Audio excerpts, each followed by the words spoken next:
insurers have sued utility companies for wildfire damage.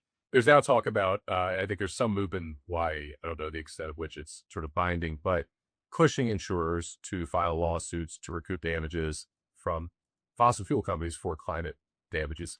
What is your sense of the prospects of that strategy? Well, I think it very well may happen at some point. The LA fires, I think one of the latest estimates for the damage was like $250 billion, and about 50 billion was paid out by insurance companies. So they are paying significant amounts out.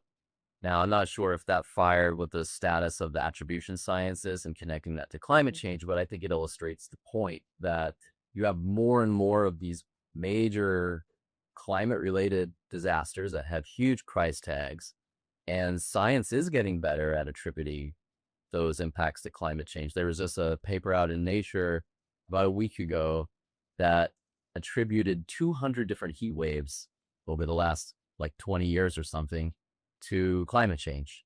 How much worse were they made because of climate change? How much more likely were they because of climate change? And so we're seeing that evidence develop over time.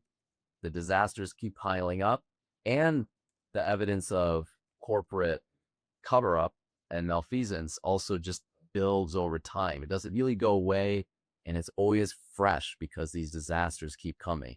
So that's a history these companies aren't going to be able to live down.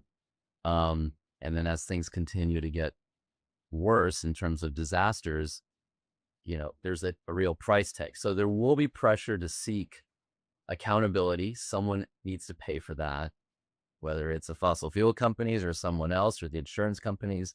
So I think we will see this battle play out, and we might see the insurance companies jump in, and that changes the dynamic because then you've got a big, powerful industry against another big, powerful industry. And that could be quite interesting.